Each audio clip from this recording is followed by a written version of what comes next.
नमस्कार, आप देख रहे हैं चाणक्य न्यूज और मैं हूं आपके साथ मानवी ठाकुर। आज की कुछ खास खबरें। देवरी पंचायत समिति अंतर्गत महात्मा गांधी रोजगार गारंटी योजना यानी कि मनरेगा के तहत निर्माण कार्यों में करोड़ों रुपए के भ्रष्टाचार का गंभीर आरोप सामने आया है। यह आरोप देवरी के सामाजिक कार्यकर्ता और एडवोकेट भूषण मस्करी ने लगाया था। इस मामले को लेकर एडवोकेट भूषण मस्करी ने जिलाधिकारी और जिला परिषद के मुख्य कार्यकारी अधिकारी को पत्र लिखकर घटिया और संदिग्ध कार्यों की जाँच की मांग की थी। शिकायत की गंभीरता को देखते हुए जिलाधिकारी प्रजीत नायर ने स्वयं जिला परिषद के मुख्य कार्यकारी अधिकारी एम मुरंगनाथम को जांच समिति गठित करने के निर्देश दिए थे। इसके बाद जिला परिषद बांधकाम विभाग के कार्यकारी अभियंता प्रकाश ताकसांडे को दो अन्य अधिकारी देवरी तालुका के मुल्ला और वड़ेगांव ग्राम पंचायत में हुए कार्यों की जांच के लिए पहुंचे, लेकिन हकीकत यह रही कि जांच समिति में मुल्ला गांव में सिर्फ एक ही कार्य का निरीक्षण किया, जबकि वड़ेगांव में ग्राम पंचायतों के कार्यों की बिना जांच किए ही मीटिंग का हवाला देकर वापस लौट गई। इससे पूरी जांच प्रक्रिया पर सवाल खड़े हो गए हैं। सबसे चौंकाने वाली बात यह रही कि जिला परिषद द्वारा नियुक्त जांच समिति सरकारी वाहन के बजाय निजी वाहन से मौके पर पहुंची। अब सवाल यह उठ रहा है कि यदि निजी वाहन का उपयोग किया गया तो यात्रा भत्ता किस वाहन के नाम पर निकाला जाएगा। शिकायतकर्ताओं का आरोप है कि मुल्ला ग्राम पंचायत में 12 किलोमीटर खड़ीकरण सड़क और 8 पाइप पुलों के निर्माण के लिए लगभग 3 करोड़ रुपए का बिल निकाला गया था, जबकि वास्तविकता में सिर्फ 4 किलोमीटर सड़क खडीकरण में और माझं नाव DS सोमलवार आहे। मी पंचायत समिती देवरी येथे शाखा अभियंता म्हणून कार्यरत आहे। देवरी आणि मुल्ला आणि वडेगाव या ग्रामपंचायतीमध्ये जे काही एमआरजीची कामं झाली आहे त्याच्यावर तुमचे काही स्वाक्षरी दिसत आहेत, त्यावेळेला तुम्ही कुठल्या लीव्हर होते आणि काय नेमकं प्रकरण आहे? ते स्वाक्षरी जे मारण्यात आलेली आहे ती ऍक्च्युअली मी स्वाक्षरी मारलेली नाही आणि ती मी कोणतेही कामं या एरियात चेक म्हणजे या ग्रामपंचायतीमध्ये चेक केलेले नाहीये। स्वाक्षरी असेल माझी तर ती डुप्लिकेट स्वाक्षरी आहे आणि त्या पिरियडमध्ये मी सध्या म्हणजे मेडिकल लीव्हवर होतो। प्रत्यक्षात जी काही कामं होतात त्याच्यामध्ये स्वाक्षरी कोणाची असायला पाहिजे या संबंधात? म्हणजे ते कामामध्ये असं असतं की काम जसं म्हणजे तांत्रिक अधिकाऱ्यांनी जसं कोणत्याही कामाची MB केली तर त्याची तपासणी म्हणजे जे रेग्युलर अभियंता आहे त्यांच्यामार्फत तपासणी केली पाहिजे आणि त्याच्यानुसार मग काम चेक करून त्याच्यावर म्हणजे आम्ही स्वाक्षरी मारतो कोणत्याही कामाची असो।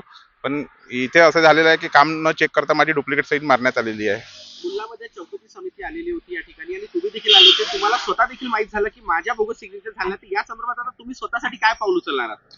स्वतःसाठी पाऊल म्हणजे मी पूर्ण म्हणजे रेकॉर्डची छाननी करून त्याच्याबद्दल म्हणजे BDO साहेबाला म्हणजे अहवाल देऊन टाकेन की ही स्वाक्षरी माझी नसून डुप्लिकेट साईन मारून माझे पेमेंट काढण्यात आलेले आहे। काय वाटतं याच्या व्यतिरिक्त अजून काही अशा प्रकारची बोगसगिरी झाली असेल? आता त्याच्याबद्दल जास्त माहिती देता येणार नाही मला। सर, आपलं नाव? मी ॲडव्होकेट भूषण मस्करे देवरीवरून आहे। काय सांगाल? देवरीमध्ये पंचायत समिती अंतर्गत मोठ्या प्रमाणात एमआरजीच्या कामांमध्ये आणि इतर कामात भ्रष्टाचार झाल्याची आपण तक्रार देखील केलेली होती। नेमकी काय तक्रार होती आणि या चौकशी समिती आलेली होती, काय त्या ठिकाणी निष्पन्न झालेलं आहे? मी 1/8/2025 ला माननीय जिल्हा परिषदचे मुख्याधिकारी व जिल्हाधिकारी गोंदिया यांना MREGS अंतर्गत देवरी पंचायत समितीमध्ये असलेल्या एकूण 55 ग्रामपंचायतमध्ये मोठा भ्रष्टाचार झाल्याची तक्रार दिली होती। त्या अनुषंगाने माननीय मुख्याधिकारी साहेब जिल्हा परिषद यांनी एक चौकशी समिती गठीत केली। त्या चौकशी समितीचा आज वडेगाव ग्रामपंचायत व मुल्ला ग्रामपंचायत अंतर्गत चौकशीचा पत्र मला प्राप्त झाला होता व त्या अनुषंगाने मी आज इथे मुल्ला ग्रामपंचायतला उपस्थित होतो। फक्त चौकशी समिती आज फक्त मुल्लाला झाली, वडेगावला आली नाही, अर्धवट कामं चौकशी करता चाली गेली। चौकशी समितीला कुठे मीटिंग मध्ये जायचं असल्याचं कारण सांगून त्यांनी फक्त मुल्ला ग्रामपंचायत अंतर्गत खडी करण्याचा एका रस्त्याची चौकशी मौक्यावर येऊन व दस्तऐवजांची चौकशी ग्रामपंचायत इथे केली आणि त्या कारणाने त्यांनी आज चौकशी अर्धवट केली असं त्यांनी मला सांगितलं। मुल्ला आणि वडेगाव ह्या ग्रामपंचायतीमध्ये जे काही पंचायत समिती अंतर्गत कामं झाले आहेत त्याच्यामध्ये एका तांत्रिक अधिकाऱ्याची स्वाक्षरी आहे आणि तो कर्मचारी त्या ठिकाणी सुट्टीवर देखील असल्याचं निदर्शनास आलं त्या काळामध्ये।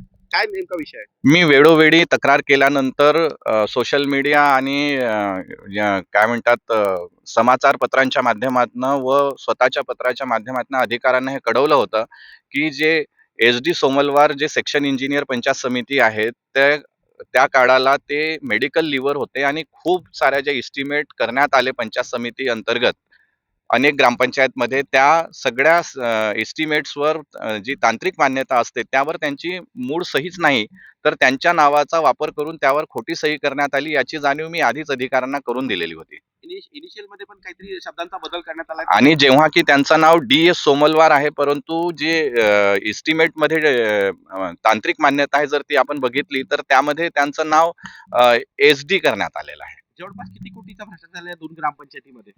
जवळ मी ज्या रस्त्यावर उभा आहे, या रस्त्याची टोटल जी कॉस्ट एस्टिमेट प्रमाणे 2.25 कोटी रुपयाची सांगण्यात आलेली आहे.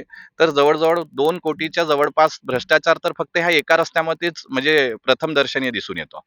मुल्ला गावातला जो रस्ता आहे याची आपण याआधी देखील व्हिडिओ दाखवला होता. किती किलोमीटरचा रस्ता होता? किती त्या ठिकाणी सिंगल पाईप पुल्या तयार करायची ते काय होते नेमकं? नेमका या रस्त्याची एकूण लांबी जी आहे ती 4 किलोमीटर आहे. परंतु या एका 4 किलोमीटरच्या रस्त्यावर जवळ 12 एस्टिमेट तयार करून 12 किलोमीटरचं खडीकरण व 12 पाईप पुल्या तयार केल्याचं सांगण्यात आलेलं होतं. परंतु प्रत्यक्षात जर बघितला तर ह्या एकूण रस्त्यावर फक्त 4 किलोमीटरचा खडीकरण, तेही जे नॉर्म्स प्रमाणे तयार झालेलं नाही आहे आणि फक्त 8 पाईप पुल्या तयार करण्यात आलेले आहेत.